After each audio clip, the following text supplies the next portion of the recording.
Hello વિદ્યાર્થી મિત્રો, હું અજય પરમાર આપણી યુટ્યુબ ચેનલ દીપમ જ્ઞાન ક્રાંતિમાં આપનું હાર્દિક સ્વાગત કરું છું. મિત્રો, આજે હું તમારા માટે ધોરણ 11 કોમર્સનું સ્ટેટ એટલે કે આંકડાશાસ્ત્ર એનું બીજું ચેપ્ટર માહિતીનું નિરૂપણ એની અંદર આજે હું તમારા માટે ગુણાત્મક માહિતીનું વર્ગીકરણ લઈને આવ્યો છું. મિત્રો, આપણે જોઈ ગયા હતા ગુણાત્મક માહિતી એટલે શું. તો ગુણાત્મક માહિતી એટલે શું હતું? તો જે માહિતીનો ગુણધર્મ ને આધારિત હોય. શું હોય? જે માહિતી છે એ ગુણધર્મને આધારિત હોય, એટલે કે એનો જે ગુણધર્મ છે એ કેવો હોય? ગુણાત્મક ચલવાળો હોય. કેવો હોય? તો ગુણાત્મક ચલવાળો. ગુણધર્મ આપણે જોયા હતા કે વ્યવસાય કેવો કરે છે, મજૂરી કરે છે, નોકરી કરે છે કે ધંધો કરે છે. તો એવા ગુણધર્મો આપણે જોયા હતા. હોશિયાર છે કે વધુ હોશિયાર છે કે મધ્યમ છે.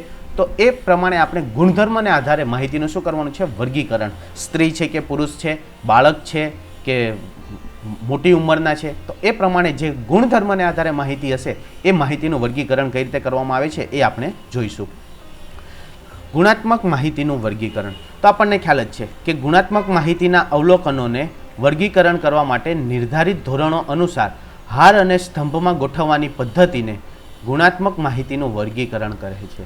એટલે કે જે ગુણાત્મક માહિતી છે એના અવલોકનોના વર્ગીકરણ માટે એક નિર્ધારિત ધોરણો અનુસાર શું બનાવવામાં આવે છે? હાર અને સ્તંભ. હવે હાર અને સ્તંભ એટલે કંઈ નથી, કોલમ અને રો. અને કોલમ અને રો એટલે આપણું શું બનશે? તો આપણું ટેબલ બનશે. શું બનશે? ટેબલ. અથવા તો એને શું કહેવામાં આવશે? અથવા તો એને કહેવામાં આવશે કોષ્ટક. એટલે ક્યાં તો ટેબલ સ્વરૂપે દર્શાવવામાં આવશે, ક્યાં તો કોષ્ટક સ્વરૂપે દર્શાવવામાં આવશે. એને શું કહેવામાં આવશે? ગુણાત્મક માહિતીનું વર્ગીકરણ. એને શું કહેવામાં આવશે? ગુણાત્મક માહિતીનું વર્ગીકરણ.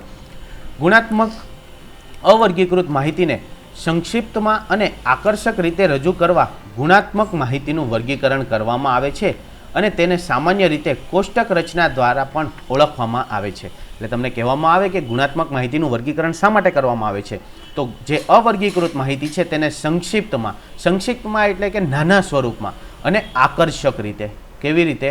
આકર્ષક રીતે.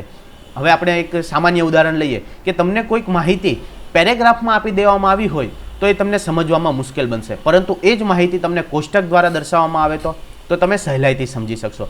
તમે મિત્રો અંગ્રેજીમાં એપ્લિકેશન ભણશો. શું ભણશો? એપ્લિકેશન. Write to application. તો એ એપ્લિકેશનમાં પણ આવશે કે તમારે જે એજ્યુકેશન ક્વોલિફિકેશન દર્શાવવાનું છે તો એ તમે બે રીતે દર્શાવી શકશો. એક પેરેગ્રાફમાં દર્શાવી શકશો અને એક ટેબલ દ્વારા દર્શાવી શકશો. ત્યારે તમને વધુ ખ્યાલ આવશે કે કઈ માહિતી વધુ આકર્ષક અને જોવા લાગે છે. તો એ માહિતીને સંક્ષિપ્ત અને આકર્ષક રીતે રજૂ કરવા માટે આ ગુણાત્મક માહિતીનું વર્ગીકરણ કરવામાં આવે છે. શું કરવામાં આવે છે? ગુણાત્મક માહિતીનું વર્ગીકરણ કરવામાં આવે છે અને એને સામાન્ય રીતે શું કહેવામાં આવે છે? કોષ્ટક રચના. શું કહેવામાં આવે છે?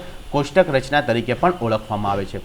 હવે જે ગુણાત્મક માહિતીનું વર્ગીકરણ છે એના મુખ્યત્વે બે પ્રકાર છે. એક છે સાદું વર્ગીકરણ અને એક છે બહુવિધ વર્ગીકરણ. સાદું વર્ગીકરણ. સાદું વર્ગીકરણ એટલે શું? તો એક સામાન્ય માહિતી હશે એના આધારે વર્ગીકરણ કરવાનું હશે. તો આપણે જોઈએ તો આની પછી આપણે ઉદાહરણ પણ લીધા છે કે સાદું વર્ગીકરણ એટલે શું અને બહુવિધ વર્ગીકરણ એટલે શું. સાદું વર્ગીકરણ તો આપણે જોઈએ કે વિષય અને માર્ક્સ. શું જોઈએ? વિષય અને માર્ક્સ. તો આ કેવું થઈ જશે? સાદું વર્ગીકરણ થઈ જશે કે વિષય આવશે તો વિષયમાં આવશે અંગ્રેજી આવશે, ત્યારબાદ આવશે ગુજરાતી આવશે, ત્યારબાદ આવશે સાયન્સ આવશે, ત્યારબાદ આવશે મેથ્સ આવશે. તો આ એના વિષય છે. જ્યારે એના માર્ક્સ તો માર્ક્સ લખી દઈએ આપણે 50, 51, 52 અને 53 અને લાસ્ટમાં શું આવશે? તો લાસ્ટમાં આવશે કુલ. તો આ શું થઈ જશે? તો આ થઈ જશે આપણે સાદું વર્ગીકરણ. આને શું કહેવામાં આવશે? સાદું વર્ગીકરણ. પરંતુ બહુવિધ વર્ગીકરણ શું છે? બહુવિધ. જ્યારે વધારે ગુણધર્મો હોય. શું હોય? વધારે ગુણધર્મોને આધારે વર્ગીકરણ કરવાનું હોય. વધારે ગુણધર્મોને આધારે વર્ગીકરણ કરવાનું હોય ત્યારે કેવું કોષ્ટક જોઈશે? બહુવિધ કોષ્ટક જોઈશે. તો આપણે એક સામાન્ય વસ્તુ જોઈએ તો વસ્તી ધરાવતું કોષ્ટક. શું આવશે? વસ્તી ધરાવતું કોષ્ટક. તો વસ્તીમાં કોણ કોણ આવશે? તો વસ્તીમાં આવશે પુરુષ આવશે, ત્યારબાદ સ્ત્રી આવશે, ત્યારબાદ આવશે પરિણીત આવશે, ત્યારબાદ આવશે અપરિણીત આવશે. તો આવા એના એક કરતાં વધારે ગુણધર્મો હશે. શું હશે? તો ઘણા બધા ગુણધર્મો હશે. તો એવા વધારે ગુણધર્મો જ્યારે હોય તો ત્યારે આપણે કેવું કોષ્ટક બનાવવું પડશે? બહુવિધ કોષ્ટક બનાવવું પડશે. કેવું બનાવવું પડશે? બહુવિધ કોષ્ટક બનાવવું પડશે. તો જોઈએ આપણે તો ઉદાહરણ નંબર 18 આપવામાં આવ્યો છે કે જે સાદા વર્ગીકરણ તરીકે જાણું છે. આને શું કહેવામાં આવશે? તો સાદું વર્ગીકરણ. સાદું વર્ગીકરણ જોઈએ આપણને તો આપણને ઉદાહરણ 18માં આપવામાં આવ્યું છે કે અમદાવાદ જિલ્લાની કોઈ એક સરકારી બેંક વિવિધ શાખામાં કર્મચારીઓનો અભ્યાસ કરવામાં આવતા આ મુજબની માહિતી મળી. બેંકમાં કુલ 20 સિક્યુરિટી કર્મચારી છે, 30 પટ્ટાવાળા છે, 40 ક્લાર્ક છે અને 8 મેનેજર હતા. આ માહિતીને વર્ગીકરણને કોષ્ટકમાં દર્શાવવાનું છે. તો શું થયું? તો ખાલી આપણી પાસે બેંકના કર્મચારીનો દરજ્જો છે અને કર્મચારીની સંખ્યા છે. માત્ર 2 જ આપણી પાસે ગુણધર્મો છે. તો કેવું કોષ્ટક બનશે? તો સાદા વર્ગીકરણનું કોષ્ટક બનશે. હેડિંગ શું થશે? તો અમદાવાદ જિલ્લાની સહકારી બેંકની વિવિધ શાખાના કર્મચારીઓનો દરજ્જો દર્શાવતું કોષ્ટક. તો જોઈએ દરજ્જો કયા 2 ગુણધર્મો છે? તો એક છે કર્મચારીનો દરજ્જો અને બીજું શું છે? કર્મચારીની સંખ્યા. માત્ર 2 જ ગુણધર્મો હોય તો સાદું કોષ્ટક આવશે અને જ્યારે 2 કરતાં વધારે ગુણધર્મો આવી જાય તો ત્યારે આપણે કેવું કોષ્ટક બનાવવું પડશે? બહુવિધ કોષ્ટક બનાવવું પડશે. તો જોઈએ તો દરજ્જામાં કોણ કોણ છે? તો દરજ્જામાં છે સિક્યોરિટી, પટ્ટાવાળા, ક્લાર્ક અને મેનેજર. આ થઈ ગયો કર્મચારીનો દરજ્જો. હવે આપણે એની સંખ્યા લખી દઈશું. તો સિક્યોરિટીની સંખ્યા કેટલી છે? 20. તો સિક્યોરિટી કેટલા છે? 20. ત્યારબાદ પટ્ટાવાળા, તો પટ્ટાવાળાની સંખ્યા કેટલી છે? તો પટ્ટાવાળાની સંખ્યા છે 30. ત્યારબાદ ક્લાર્ક, તો ક્લાર્કની સંખ્યા કેટલી છે? તો ક્લાર્કની સંખ્યા છે 40. અને મેનેજર, તો મેનેજર કેટલા છે? તો મેનેજર છે 8. એટલે કે ટોટલ બેંકમાં કેટલા કર્મચારી છે? તો ટોટલ બેંકમાં 98 કર્મચારી છે. તો આ થઈ ગયું જે બેંકના કર્મચારીઓ છે એનું જે ગુણધર્મને આધારે માહિતી દર્શાવતું સાદું વર્ગીકરણ. આને શું કહેવામાં આવશે? સાદું વર્ગીકરણ. શું યાદ રાખવાનું? જ્યારે માત્ર 2 જ ગુણધર્મને આધારે શું હશે? 2 જ ગુણધર્મને આધારે વર્ગીકરણ કરવાનું હોય. શું કરવાનું હોય? વર્ગીકરણ કરવાનું હોય ત્યારે કેવું કોષ્ટક જોઈશે? તો સાદું વર્ગીકરણ. કેવું જોઈશે? તો સાદું વર્ગીકરણ. અને 2 કરતાં વધારે હોય એટલે કે શું આવશે? ગ્રેટર ધેન 2 હોય જ્યારે ગુણધર્મ, ત્યારે શું થશે? તો ત્યારે આપણે બહુવિધ વર્ગીકરણ તૈયાર કરવું પડશે. તો હવે જોઈએ આપણે ઉદાહરણ નંબર 19. ઉદાહરણ નંબર 19માં માહિતી આપવામાં આવી છે કે અમદાવાદ જિલ્લાની એક સહકારી બેંકની વિવિધ શાખાઓના કર્મચારીઓ વિશેની અભ્યાસ કરતા એમ માલુમ પડ્યું કે કર્મચારીઓમાં 20 સિક્યોરિટી હતા, એમાં 6 સ્ત્રી હતી, 30 પટ્ટાવાળા હતા જેમાં 10 સ્ત્રીઓ હતી અને જ્યારે 40 ક્લાર્કમાંથી 25 સ્ત્રીઓ હતી અને 8 મેનેજરમાંથી 3 સ્ત્રીઓ હતી. આ માહિતીને યોગ્ય કોષ્ટકમાં રજૂ કરવાનું છે. તો અહીં આપણી પાસે ગુણધર્મ કયા કયા છે? તો અહીં આપણી પાસે ગુણધર્મમાં શું છે? તો ગુણધર્મમાં આપણી પાસે છે કર્મચારીનો દરજ્જો. શું છે? કર્મચારીનો દરજ્જો. ત્યારબાદ શું છે? જાતિ. જાતિમાં શું આવશે? તો જાતિમાં આવશે સ્ત્રી અને પુરુષ. જાતિમાં શું આવશે? સ્ત્રી અને પુરુષ. અને બીજું શું છે? તો બીજું છે કર્મચારીની સંખ્યા. બીજું શું છે? કર્મચારીની સંખ્યા. એટલે આપણી પાસે 2 કરતાં વધારે ગુણધર્મ છે. શું છે? 2 કરતાં વધારે ગુણધર્મ. અને મેં તમને હમણાં જ કહ્યું 2 કરતાં વધારે ગુણધર્મ હોય તો કેવું વર્ગીકરણ આવશે? તો આવશે બહુવિધ વર્ગીકરણ. કેવું વર્ગીકરણ આવશે?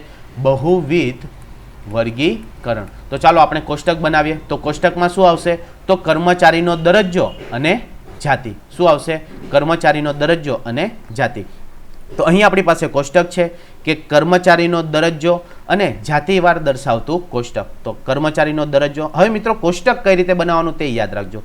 તમે આ જે દરજ્જો છે એ અહીં પણ દર્શાવી શકશો, આ જે દરજ્જો છે એને ક્યાં દર્શાવી શકશો? અહીં પણ દર્શાવી શકશો અને જાતિને તમે અહીં પણ દર્શાવી શકશો. તમારે જે રીતે બનાવવું હોય એ રીતે તમે કોષ્ટક બનાવી શકશો. પરંતુ માહિતી લખતી વખતે તમારે ખાસ ધ્યાન રાખવાનું છે કે કઈ રીતે માહિતી લખવાની છે તે.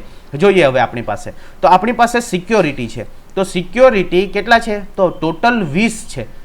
સિક્યોરિટી કેટલા છે? 20. તો સિક્યોરિટીના કુલમાં કેટલા આવશે? તો કુલમાં આવશે 20. એમાંથી શું કીધું છે કે તેમાંથી 6 સ્ત્રીઓ છે. તો 20 માંથી 6 શું છે? તો 6 સ્ત્રીઓ છે. તો પુરુષો કેટલા હશે? તો પુરુષો કેટલા હશે? 14. પુરુષો કેટલા હશે? 14. આ જે બંનેનો સરવાળો છે એ સરવાળો બરાબર શું થશે? આપણું કુલ. બરાબર શું થશે? આપણું કુલ. તો ટોટલ 20 છે, એમાંથી 6 સ્ત્રીઓ છે, તો પુરુષો કેટલા થશે? તો પુરુષો થશે 14. એ જ રીતે જોઈએ તો પટ્ટાવાળાની સંખ્યા કેટલી છે? તો પટ્ટાવાળા ટોટલ 30 છે. પટ્ટાવાળા ટોટલ કેટલા છે? 30 છે. જેમાંથી 10 શું છે? તો 10 સ્ત્રીઓ છે. 10 શું છે? સ્ત્રીઓ છે. એટલે કે સ્ત્રીમાં કેટલા આવશે? 10. તો બાકીના કેટલા હશે? તો બાકીના 20 એ શું હશે? પુરુષો હશે. એ શું હશે? પુરુષો હશે. ત્યારબાદ જોઈએ તો 40 ક્લાર્કમાંથી 25 સ્ત્રીઓ હતી. તો ટોટલ ક્લાર્ક કેટલા છે? તો ટોટલ ક્લાર્ક છે 40. એમાંથી 25 શું હતી? તો 25 સ્ત્રીઓ હતી. તો પુરુષો કેટલા હશે? તો પુરુષોની સંખ્યા કેટલી આવશે? 15. કેમ કે 40માંથી 25 માઇનસ કરીશું તો કેટલા આવશે? 15. ત્યારબાદ જોઈએ તો મેનેજરની સંખ્યા કેટલી હતી? 8. મેનેજર કેટલા હતા? 8.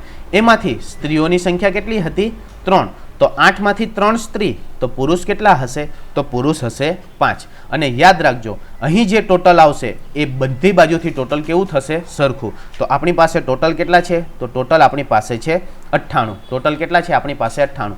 હવે આપણે આનું ટોટલ કરીશું અને આનું ટોટલ કરીશું. તો ટોટલ પુરુષો થાય છે આપણી પાસે 54. ટોટલ પુરુષો કેટલા થાય છે? 54. અને ટોટલ સ્ત્રીઓ થાય છે આપણી પાસે 44. હવે આપણે આ બંનેનો સરવાળો કરીશું તો આપણને કેટલા મળશે? 98. એટલે કે આમ ઊભો સરવાળો કરો કે આડો સરવાળો કરો, બંનેનો સરવાળો હંમેશા કેવો આવશે? સરખો. તો આ થઈ ગયું આપણું બહુવિધ કોષ્ટક.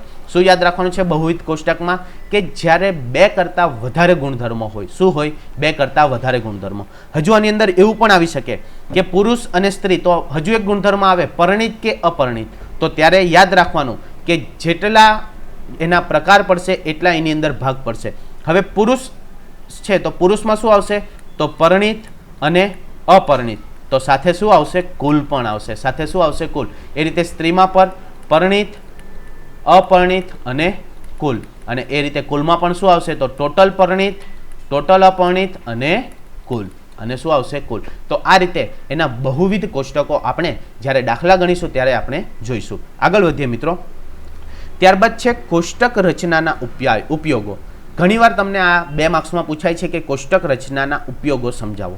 તો કોષ્ટક રચના શા માટે બનાવવામાં આવે છે? તો હમણાં જ આપણે શરૂઆતમાં જોઈ ગયા હતા કે જ્યારે ગુણધર્મોના આધારે માહિતીનું વર્ગીકરણ કરવાનું હોય ત્યારે માહિતીને જે વિસ્તૃત માહિતી છે એને સંક્ષિપ્તમાં અને સચોટ રીતે રજૂ કરવા માટે કોષ્ટક રચનાનો ઉપયોગ થાય છે. એટલે કે પ્રથમ જ છે આપણી પાસે કે આપેલ વિસ્તૃત માહિતીને વ્યવસ્થિત, સરળ અને સચોટ રીતે રજૂ કરી શકાય છે. મેં તમને ઉદાહરણ પણ આપ્યું હતું કે જે આંકડાકીય માહિતીને પેરેગ્રાફમાં દર્શાવવા કરતાં જો કોષ્ટકમાં દર્શાવવામાં આવે તો એ વધુ સમજવામાં સરળ અને વ્યવસ્થિત રહે છે. ત્યારબાદ છે જે તે અભ્યાસ માટે તપાસ હેઠળની જરૂરી માહિતીનો જ ઉપયોગ થતો હોવાથી સમય, શક્તિ અને નાણાંની બચત થાય છે. એટલે કે જે તે અભ્યાસ માટે જે તપાસ હેઠળની માહિતી હોય એનો જ ઉપયોગ કરવામાં આવે છે. જ્યારે પેલી અવર્ગીકૃત માહિતી હોય તો બધી માહિતીમાંથી આપણે જે જરૂરી માહિતી છે એ જરૂરી માહિતી પહેલાં શું કરવી પડે છે? આપણે શોધવી પડે છે. જ્યારે કોષ્ટકમાં શું હોય છે? તો કોષ્ટકમાં આપણને માહિતી આપી જ દેવામાં આવી છે. અહીં આ જ ઉદાહરણ લઈ લઈએ. હવે આપણને કહેવામાં આવ્યું હોય કે આ જે કર્મચારીઓ છે એમાં ટોટલ પુરુષો કેટલા છે? તો આપણે તરત સરળતાથી જોઈ શકીએ કે ટોટલ પુરુષો કેટલા છે? તો ટોટલ પુરુષો 54 છે. અને ટોટલ સ્ત્રીઓ કેટલી છે? તો ટોટલ સ્ત્રીઓ કેટલી છે? 44 છે. તો આ રીતે કોષ્ટક ઉપરથી આપણે સરળતાથી જે માહિતી જોઈતી હોય, જે તપાસ હેઠળની માહિતી જોતી હોય તો એ તપાસ હેઠળની માહિતી સરળતાથી મળી જાય છે. માટે આપણી સમય, શક્તિ અને નાણાંનો શું થાય છે? બચાવ થાય છે. ત્યારબાદ આગળનું જોઈએ તો કોષ્ટક રચનામાં જે માહિતીની સરખામણી કરવાની હોય તે પાસે પાસે ગોઠવવાની હોવાથી સરખામણી સરળતાથી કરી શકાય છે. એટલે કે એક વ્યક્તિની એક ગુણધર્મની સરખામણી બીજા ગુણધર્મ સાથે કરવાની હોય તો સરળતાથી થઈ શકે છે. આ જ ઉદાહરણમાં આપણે જોઈ લઈએ તો અહીં આપણને કહેવામાં આવે કે ક્લાર્ક કરતાં પટાવાળાની સંખ્યા કેટલી વધારે છે? તો અહીં આપણે જોઈ લઈએ છીએ કે ટોટલ ક્લાર્ક કેટલા છે? તો ટોટલ ક્લાર્ક 40 છે અને પટાવાળા કેટલા છે? તો પટાવાળા 30 છે. તો આ બંનેનો તફાવત એટલે કે 10 શું છે? તો 10 ક્લાર્ક વધુ છે. 10 ક્લાર્ક શું છે? વધુ છે. પરંતુ એ રીતે જ જોવામાં આવે કે પટાવાળામાં જેટલા પુરુષો છે એના કરતાં ક્લાર્કમાં કેટલા પુરુષો ઓછા છે? તો પટાવાળામાં 20 છે અને ક્લાર્કમાં કેટલા છે? 15 છે. તો કેટલા પુરુષ ઓછા છે? 5 પુરુષ ઓછા છે. તો આ રીતે એની જે સરખામણી કરવાની હોય તો એ સરખામણી સરળતાથી કરી શકાય છે. ત્યારબાદ જોઈએ તો કોષ્ટક રચનામાં હાર અને સ્તંભની માહિતીની કિંમતોનો સરવાળો કરવાનો હોવાથી માહિતીના વર્ગીકરણમાં શરતચૂક થઈ હોય તો પણ ભૂલ સહેલાઈથી સુધારી શકાય છે. શું છે મિત્રો? હાર અને કોલમ એટલે કે રો અને કોલમ. શું છે? રો અને કોલમ. એટલે કે આનો જે આપણે સરવાળો કરવાનો છે એ સરવાળો કરવાથી જો કોઈ ભૂલ થઈ હોય તો એ આપણે સરળતાથી મળી જાય છે. અહીંયા મેં તમને કહ્યું કે આનો જે સરવાળો છે એ તમે આ ટોટલ સ્ત્રી પુરુષોનો સરવાળો કરો કે ટોટલ કર્મચારીનો સરવાળો કરો. સરવાળો કેટલો આવવાનો છે? 98 જ આવવાનો છે. એટલે કે જો સરવાળો 98 ન આવે તો તમને તરત જ ખ્યાલ આવી જશે કે કોઈક જગ્યાએ મિસ્ટેક થઈ છે. શું થઈ છે? કોઈક જગ્યાએ આપણી ભૂલ થઈ છે. એટલે કે સરળતાથી આપણે એ ભૂલ પણ શોધી શકીએ છીએ. ત્યારબાદ છે કોષ્ટક રચનાથી માહિતીનું વિશ્લેષણ કરવામાં સરળતા અને સુગમતા રહે છે. એટલે કે જ્યારે માહિતીનું વિશ્લેષણ કરવાનું હોય તો સરળતા અને સુગમતા રહે છે. આપણે અગાઉના ઉદાહરણમાં જ જોયું હતું કે ક્લાર્ક કરતાં પટ્ટાવાળામાં કેટલા પુરુષો વધારે છે, તો આપણે જોયું હતું કે ક્લાર્ક કરતાં પટ્ટાવાળામાં કેટલા પુરુષો વધારે છે, તો 5 પુરુષો વધારે છે. તો એ રીતે જ્યારે કોઈક માહિતીનું વિશ્લેષણ કરવાનું હોય તો એ સરળતાથી અને સુગમતાપૂર્વક કરી શકાય છે. તો આ હતા મિત્રો આપણા જે કોષ્ટક રચનાના ઉપયોગો અથવા તો ઉપાયો. હવે પછીના વિડીયોમાં આપણે દાખલા ગણીશું કે જે આપણા સ્વાધ્યાયના દાખલા છે અને ઉદાહરણના જે અમુક મોસ્ટ ઇમ્પોર્ટન્ટ દાખલા છે તો એની માહિતી મેળવીશું. આશા રાખું છું કે તમને આ વિડીયોમાં સમજ પડી હશે. સમજ પડી હોય તો વધુમાં વધુ લાઇક કરજો અને શેર કરજો. ફરીથી મળીશું આવા જ વિડીયો સાથે. ત્યાં સુધી good bye and take care. Thank you.